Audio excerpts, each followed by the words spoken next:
안녕하세요. 오늘은 2026학년도 의학학계열 편입을 준비하는 분들을 위해서 2025학년도 의학학계열 편입은 어떤 방향으로 흘러갔고 새로 이제 변한 사항 무엇이었는지, 그래서 그러한 점을 토대로 2026학년도는 어떻게 대비를 하면 좋을지 이야기를 해보려고 합니다. 먼저 2025학년도 의학학계열 편입 모집 개요를 보시면요. 총 모집 인원은 410명으로 전년 대비 큰 비율 87명이 증가했다는 걸 알 수 있습니다. 이렇게 증가한 요소를 보면요. 계열별로 이렇게 보시면 수의학과, 약학과, 치의학과, 한의학과의 모집 인원은 증가한 것을 볼 수 있고, 그 중에서도 약학과의 모집 인원이 크게 증가하였다는 걸 알 수 있습니다. 반면에 의학과의 경우에는 13명이 모집을 덜하게 되고, 그리고 일부 학교의 경우에는 모집을 폐지하는 사태가 벌어지면서 약학과와 의학과가 동시에 존재하는 학교 같은 경우에는 약학과로 지원이 몰리게 됨으로써 약학과 1단계 합격 커트라인이 전년도에 대비해서 크게 상승하는 그런 양상을 보인 학교도 존재하게 됐습니다.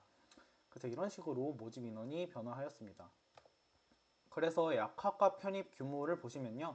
총 모집 인원은 208명으로 전년도 대비 44% 증가했다. 크게 증가했다는 걸 알 수 있고요.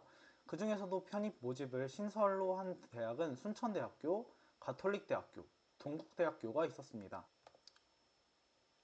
그리고 2026학년도의 경우에는 연세대 약학과 편입이 도입될 예정이라고 나와 있습니다.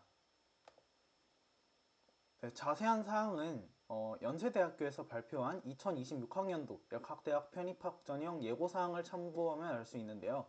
2026학년도 편입 전형 관련해서는 3월 말과 9월 초에 1, 2차 예고사항이 추가적으로 공지된다고 합니다. 그리고 12월 초에 구체적으로 어떻게 모집할 것인지를 발표한다고 하니까 이 시기별로 꼭 확인을 해보셔야 합니다. 구체적인 전형 요소를 보시면요. 지원 자격을 보시면 선수 과목으로 5과목을 이수를 요구한다는 걸 알 수 있습니다. 약품 생화학 1, 2, 유기약화학 1, 2, 생리학 이렇게 있는데, 이러한 과목의 경우에는 뭐 생화학과 유기화학을 동시에 이렇게 다 두 개의 과목씩 들어야 하는 경우는 일반적인 학과는 좀 쉽지 않을 것 같아요. 그래서 이런 지원 자격조차 제 개인적인 생각으로는 다른 약학대학이나 메디컬 학교를 다니는 학생들이 조금 유리하게 작용할 수 있지 않나라고 생각을 해보고요. 그리고 또 추가적으로는 영어 지원 자격도 좀 높은 편에 속합니다. 그래서 이 첫 번째, 두 번째 자격 요건을 모두 학사 편입, 일반 편입 둘 다 지원 자격으로 적용한다고 하니까요. 본인이 이거가 해당되는지, 그리고 이거가 미처 대비하지 못했다면 미리 이 2026학년도 모집을 할 때 잘 지원할 수 있도록 자격 요건을 갖추도록 준비를 하셔야 될 것 같고요. 시험 과목을 보시면 수학과 화학, 생물을 본다는 걸 알 수 있고, 2학년 수료 기준도 75학점으로 좀 높은 편이라는 것을 알 수 있습니다. 네, 다음은 약학과 모집 확대의 배경에 대해서 뭐 그렇게 중요한 건 아니지만 생각해 보자면요. 약학과 중도 탈락 인원이 증가했다는 사실 때문입니다. 그래서 약학대학 그 중도 탈락 인원은 2022년에서 2023학년을 보면 크게 증가한 것을 알 수 있는데요. 이 이유는 뭐 6년제 전환 후에 탈락자가 증가했다라는 것인데, 이제 수능이라는 응시 제도를 통해서 약학대학 말고도 의학과 진학이 가능하다 보니까 의대 정원 증가했던 올해 이슈로 그 작년이죠. 약학과 지원자가 이동했을 가능성이 있다라고 판단이 되고, 추가적으로 이제 앞으로 약대 편입 모집도 지속적으로 증가할 수 있다. 이렇게 생각이 개인적으로 드는 이유는 무엇이냐 하면은, 약학대학 이렇게 탈락자가 실제로 학교 생활을 하는 약학대학 친구들한테 물어보면 정말 심각하게 많은 비율이 이탈한다고 해요.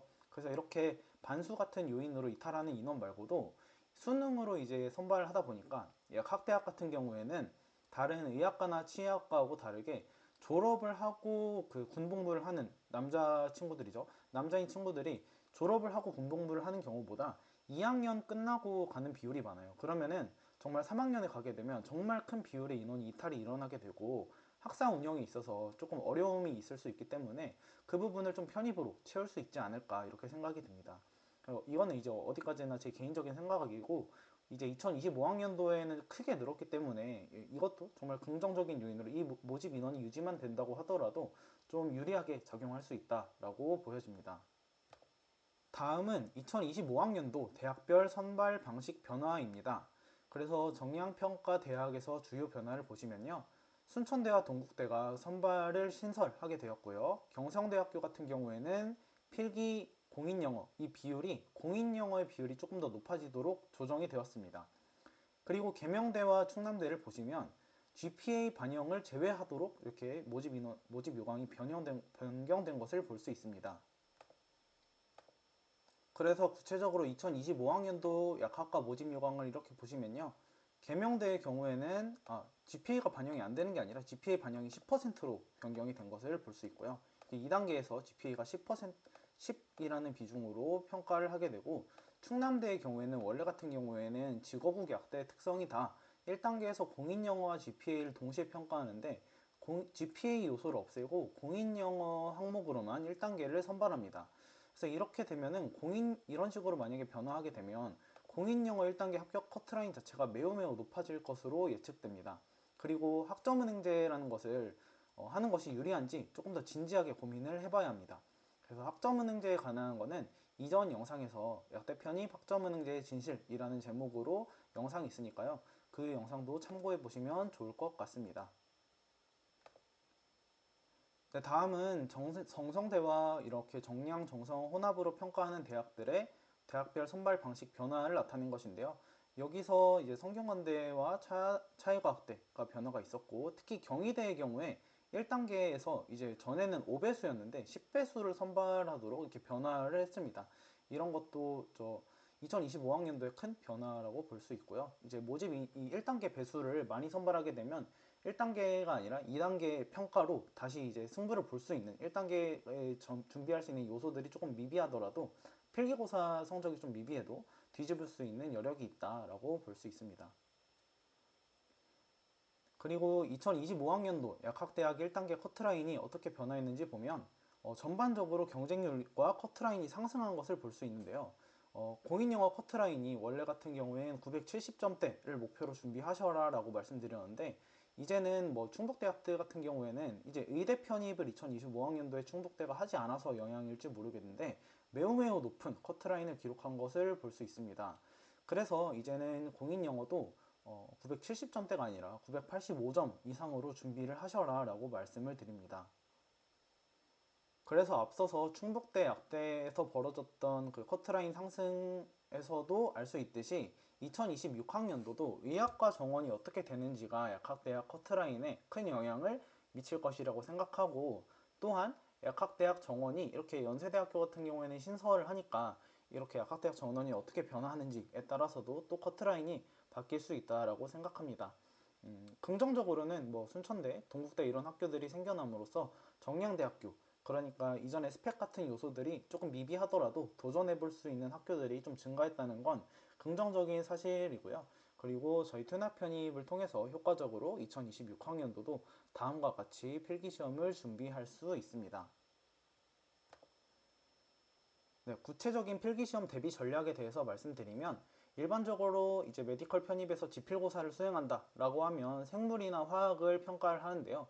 출제 범위가 뭐 생화학, 분자생물학, 유전학, 뭐 혹은 양리학, 생약학까지 확대가 되는 경우가 발생하고 있고, 대학별로도 출제 범위가 상이합니다. 그렇기 때문에 학교별로 어떤 문제가 출제되는지 기출문제를 필수적으로 가져가야 되고요. 그 기출문제가 꼭 반드시 나온다는 법은 없어요. 뭐 2025학년도 같은 경우에도 원광대도 또 스타일이 완전 달라지게 변했거든요. 그렇기 때문에 기출문제를 참고하되 조금 더 확장해서 공부하고 대비하려는 노력이 필요합니다. 그래서 기본 개념을 이해하되 그것과 관련된 개념까지 확장해서 공부를 해야 되고요. 기출문제도 중요하니까 반복해서 풀면서 실전 감각을 익히면 되겠습니다.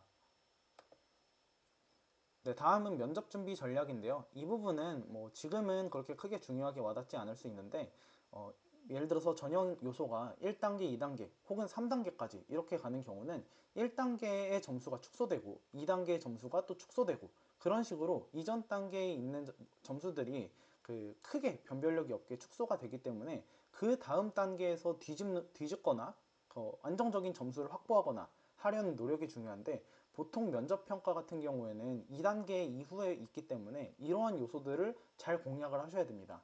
그래서 약학대학 편입학 같은 경우에는 응시를 한 분들을 여쭤보면 면접에서는 보통 마일드한 질문들을 많이 했다고 해요. 인성 질문을 위주로 했는데 물론 지성 면접을 하는 경우도 있습니다. 그래서 약학 및 전공 관련 질문을 하거나 아니면 사고력, 문제 해결 능력 이런 걸 평가하는 학교, 예를 들면 중앙대 같은 학교이죠. 이런 학교들도 감점이 되지 않도록 그래서 준비를 철저히 하셔야 되고요. 이건 이제 면접반 시즌 들어가면은 구체적으로 어떻게 준비하면 되는지 알려드리도록 하겠습니다.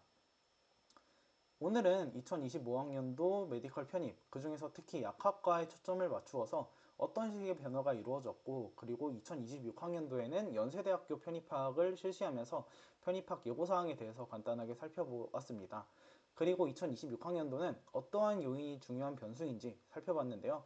이러한 입시의 흐름을 이해하고 준비하시면 조금 더 좋은 결과가 있지 않을까 생각이 듭니다. 영상 시청해주셔서 감사합니다.